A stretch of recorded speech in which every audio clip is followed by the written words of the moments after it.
Daydreaming about dragons. I want to talk about something that happened in the past game. Uh, if you want to watch the game, you can because it's on YouTube. We played it on the actual play Twitch stream channel, and you can watch the whole thing on YouTube. It's about 2.5 hours in 2 different videos. So here's the deal. I agreed to GM or MC or be the demiurge, as the GM is called in my buddy Rob's game, Demihumans. And there's a little bit more pressure on this game, right? I'm basically playing my friend's game before it's released in public on Twitch stream. And it made me nervous, right? I don't mind having a bad game, but when it just reflects me or reflects some game designer far away or whatever. But I'm literally playing my friend's game in front of my friend, and it's one of the first times that this game is being played in public. So I'm nervous. And in public, I mean, being recorded and sent out into the world. Super nervous. A little more nervous, everybody who's in that game is someone I really adore.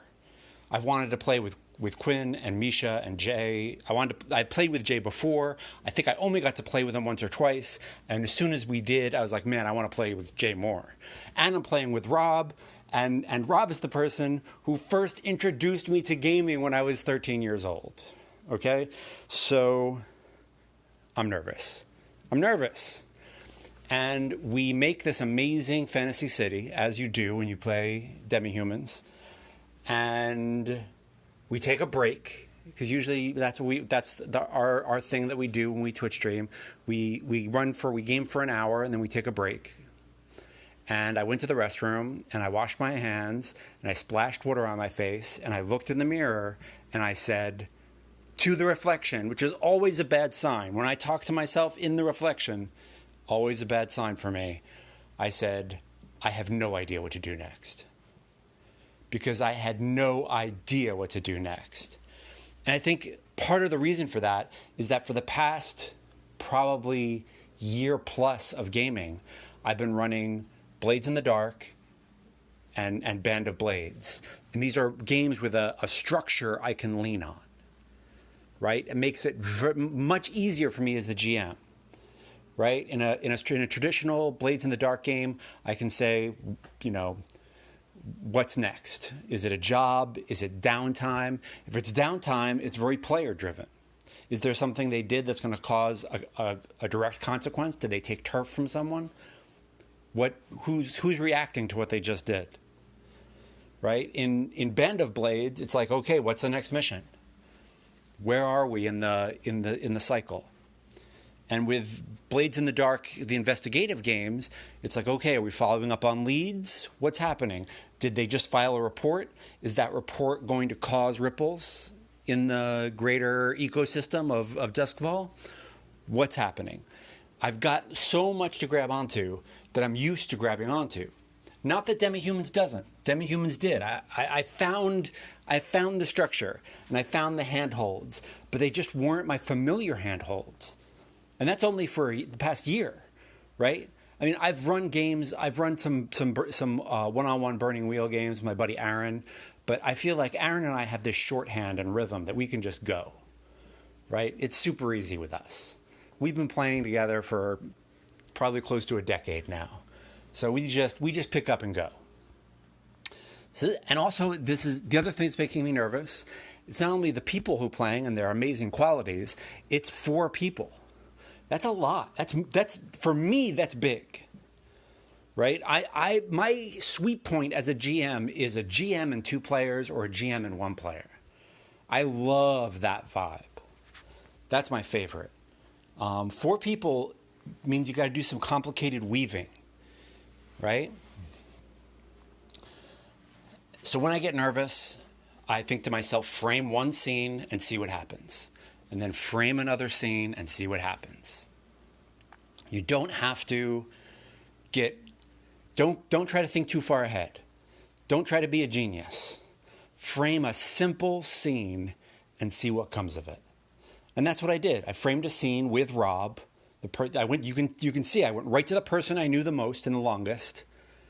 And I was like, all right, let's do this. And the other thing that I went to is two of the players, Rob and Jay, decided to take jobs. So they had jobs to do.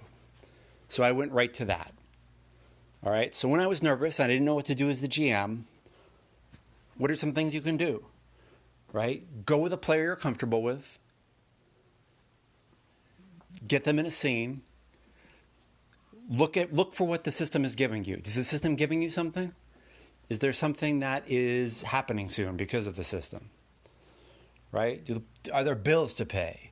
Is there a job they have to do? Is there something the system is demanding of them that is exciting or can be exciting? Right? Go to players who you're familiar and comfortable with. And if you find yourself doing that too much, I'm not saying never go to other players.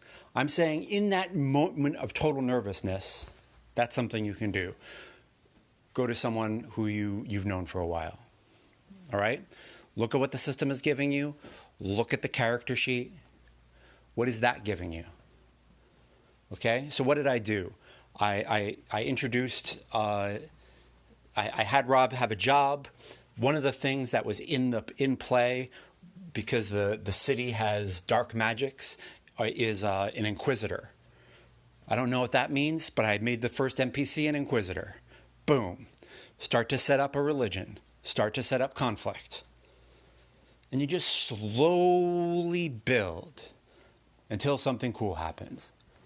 So if you want to see a nervous GM who's been doing this for 3 decades, but is still nervous, pulling it together and figuring out how to weave something together, that's the game to watch. It's on YouTube.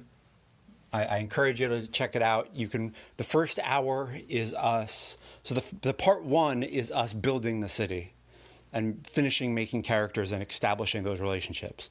But if you just want to cut right to the play, you can go to part 2. And I will have links to part 1 and 2 in the show notes. Okay? Let's get to the inspiration goat. Thank you for listening. And if you have something that you go to when you're nervous, I would love to hear about it. What do you do when you look at the table and you're like, I don't know what to do? All right? I'd love to hear about that. And the other thing that we should probably talk about is taking a break. Totally cool to be like, you know what? I need a moment to think. You know? Totally good. In the baseball metaphor of gaming, it's like stepping off of stepping out of the batter's box and stretching a little bit. Right? Make that space your own. Take a break, step back, splash some cold water on your face. Look at your notes, look at the character sheets, look at the game, look at your players, and go for it. And it's always okay to say, hey, I really don't know what to do. I'm really not sure. I've done that too. I didn't do it this time, but I've done it before. All right. Now we're ready. Now we're ready for some inspiration, Goat. What do you have for me, IG? All right. I have not finished watching this series yet, Inspiration Goat. I have not finished watching it yet, but it's worth talking about. All right, we're doing it. We're talking about The Witcher. Talking about the Netflix series. I've only watched some of it, but I want to talk about the lesson I want to talk about right now while we're playing. Here's the deal. There's something that The Witcher does in the series that drives me crazy that in game I want to do differently. And that is bring the damn party together. It takes like 7 episodes for The Witcher to do it. Do not do that. Unless there's a way to do it. But I'm going to talk about that in a bit. I'm going to use the Demihumans game as an example, right? I had a scene with Rob's halfling Reeve alone. Then I had a scene with Jay and Quinn's character, the human trader and the orc warbander, put them together, right? And then aimed them at an NPC. And then I brought in Misha's elf, Star Weaver? I don't think that's the name of it. Anyway, I brought in Misha's wonderful character. And put the NPC that Jay and Quinn were stalking in there, and then I brought Rob back around later. Got them all. It took me a while, but I got them all together. That was longer than I would have liked, but it was a first session. I'll take it. Okay, what if you don't want that? What if you don't want all the players together? You want to give each character room to grow. I think that's totally cool. I think you can do that. And the way I would do it, and the way I used to do it back in the day, back in Ars Magica days, is I have all the players play an NPC. So back in the heyday of when Ars Magica was a White Wolf game, okay? Those games had a cool thing I liked that was called a prelude. And so each player got their own prelude. But I didn't want them to play this prelude and then the other characters weren't involved. So what I would do is I would have the other players to play NPCs in the other character's prelude. And I think that's a fine way to do it. If you want to give each character room to breathe, just have the other players play minor characters in that character's backstory. Right? And be open to what happens from there. Right? A player can totally say, you know what? I like playing his brother more than I like playing my own character. I want to play his brother. Cool. Maybe he plays his brother from time to time. Maybe he ditches his character. Maybe whatever. Who knows? But be open to what happens because of that. Things are going to wiggle around and change. Be open to that process. That makes sense? And let each player play that character to, however they want, but let them know, hey, this is we're doing a spotlight on this on this character. And that's totally something I used to do back in the day. We used to do preludes, but I then relearned it when I played Primetime Adventures, which is an amazing game where you find out who the spotlight characters are and the other characters support them. So if you don't want to bring characters in, that's fine. But make sure you bring the players in. That said, I've heard of people who do things where they have solo games with various people before the game even begins. And I get that because solo games are really interesting, and I get it. My problem is that the reason why I like having other players play backup characters is because it teaches them that sometimes they're going to be the lead singer, and sometimes they're going to be playing bass, and sometimes they're going to be playing drums. And it's okay to play one or the other. Sometimes you're gonna shift. Even when you're playing your main character, you're going to shift around. So it's a good lesson. The other thing is all the players get to learn about the world, right? If it's just a one-on-one game, there's all these wonderful world bits that the players aren't taking in, even if their characters aren't. And that helps. Getting everybody into that world is a good thing.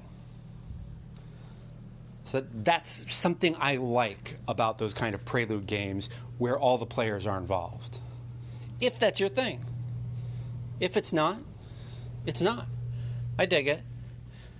But something to think about. Something to think about. Bringing the group together. That's when things are really cooking. For me. That said, sometimes separating them is awesome. But it depends on how you do it. Right? We had an amazing thing in our Blue Coats game where Strash's character went in one direction and Maya's character went in another, and I had those two players play different characters in the other character's story, right? So Strash played a different Blue Coat backing up Maya's inspector, and it was really neat.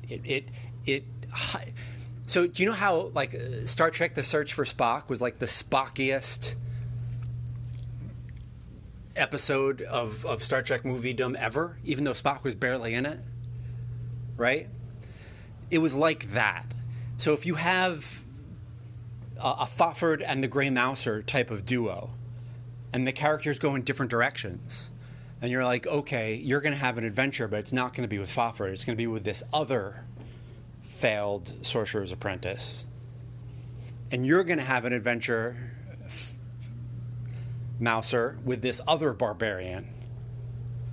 And you get to see how they operate differently, and you get to highlight things about those other barbarians. And when they get together, it's like, oh, thank goodness. The group is back together. And that's really cool. So I'm saying bring the group together, but sometimes you got to break the rules. Separating them is cool too. And by separating them, you learn what you love about them, and then when you bring them back together, it's this huge relief. Cool stuff. So much good stuff to learn. And just from the first 6 or 7 episodes of The Witcher, which is all I've seen so far. But I don't want to talk about specifics about these media. What I want to talk about is, what did we learn? And that's what I've learned. Bringing groups together and separating them. Really, really, really valuable stuff in there. Check it out. Let me know what you think. Let me know about good ways that you've brought groups together and separated them, how you've done it, etc. And I mean, we can just get into like real basic 101 stuff, right? So rather than saying, all right, I'm going to bring this group together with my GMing muscles, you can just say to your players as they're making their characters, how do you all know each other? Right? That's just like basic dungeon world, apocalypse world history stuff.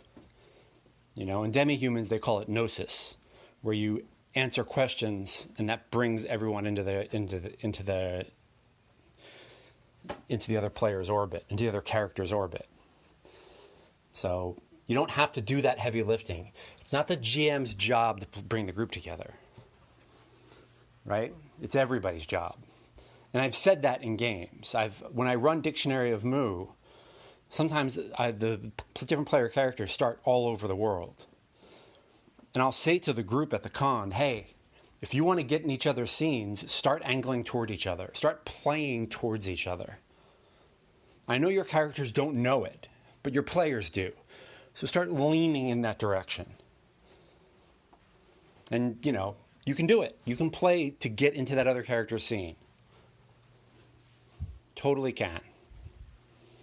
All right. Good stuff. Let's get to the outro.